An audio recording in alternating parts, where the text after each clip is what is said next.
வணக்கம்.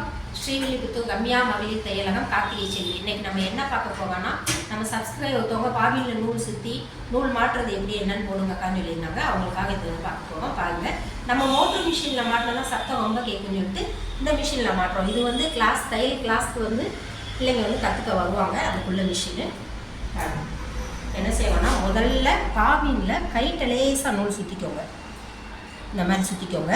இந்த மிஷினில் இந்த பாபின் மாட்டுற மாதிரி ஒரு இடம் இருக்கும். இதில் இப்படி கரெக்டாக மாட்டிட்டு இந்த இதை இப்படி அமுக்கிட்டு நம்ம மிஷின் மிதிப்போல் முதல்ல மிதிக்க ஆரம்பிச்சிடணும். போதும்னு நினைக்கிற அளவுக்கு மிதிச்சிக்கிட்டே தான் இருக்கணும். நிப்பாட்டக்கூடாது. நிப்பாட்டினா சிக்காயிடும். மாட்டிட்டோம். இந்த உடஞ்சிருச்சு இல்லை எனக்கு சுத்தலாம் வைக்கலன்னு நினச்சிங்கன்னா மிஷினை மாதிரியே மிதிச்சுட்டு இந்த பெரிய ஊசி இல்லை கேப்பின் ஏதாவது வச்சு சக்கரத்தில் அப்படியே பிடிச்சிக்கோங்க. எவ்வளோ நூல் வேணுமோ அவ்வளோ நூல் வைக்க நம்ம மிஷினை நிப்பாட்டாமல் மிதிக்கணும். முதல்ல போதும் அப்படின்னு நினைக்கும் போது எடுத்துட்டு தான் மிஷின் மிதிக்கிறதை நிப்பாட்டணும். அப்போ தான் நூல் சிக்காமல் இருக்கும்.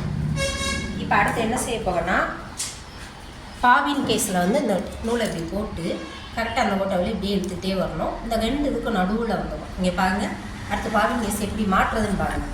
சின்னதாக ஒரு லாக் மாதிரி இருக்கும். இந்த கம்பி ஒரு வளைவு இருக்கும். அந்த மாடல்லே நம்ம மிஷினில் அந்த வளைவு நேராக வச்சு இந்த லாக்கை இப்படி ஓப்பன் பண்ணிவிட்டு இப்படி உள்ளே வச்சிட்டோம்னா நல்லா லாக் ஆகிக்கும். நம்ம எடுக்கணும்னு நினச்சோன்னா கழட்டும் போதும் இந்த லாக்கை எடுத்துகிட்டு இப்படி கழட்டினா ஈஸியாக இருக்கும்.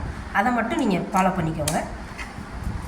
அடுத்தது ஃபஸ்ட்டு என்ன செய்யணுன்னா, மிஷினில் இங்கே 1 நல்லா இதை கவுண்ட் பண்ணிகிட்டே கூட நீங்கள் மாட்டி பழகலாம். 2வது இந்த வளைவில் இப்படி நூலை இங்கிட்டிருந்து இப்படி வந்து சுற்றி வரணும். 3வது இந்த நண்டு காலில் இப்படி விடணும். 4வது இந்த இடத்துல வைக்கணும். 5வதாக நீங்கள் ஊசி ஓட்டையில் மாட்டணும். கரெக்டாக இந்த பாருங்க, 5வதாக மாட்டிட்டு மிஷினை மிதிக்காமல் இந்த நூலை பிடிச்சி இழுத்துக்கிட்டேமோ சக்கரத்தை மட்டும் இப்படி லைட்டாக இப்படி சுற்றிக்கிட்டே இந்த நூலை பிடிச்சி இழுத்திங்கன்னா இந்த அடியில் இருக்க நூல் மேலே வந்துருச்சு பாருங்க. அவ்வளோதான். பார்த்துட்டிங்களா? வந்துருச்சு. இப்போ நம்ம என்ன செய்யணும்னா, ஒரு துணி அடித்து தைக்க ஆரம்பிச்சிடலாம். இப்போ நம்ம தையல் எப்படி விழுதுன்னு பாருங்க. பாருங்க, அவ்வளோதான். நம்ம என்ன செய்யும்போது மிஷின் நூல் அறுத்து போயிடுச்சின்னு நினச்சிங்கன்னா இதே மெத்தட் தான். 1 2 3 கவுண்ட் பண்ணிக்கிட்டே மாட்டி பழகினீங்கன்னா ஈஸியாக பழகிடலாம். நாங்கள் தையல் கிளாஸில் இப்படி தான் ஃபஸ்ட்டு சொல்லிக் கொடுப்போம். நன்றி, வணக்கம்.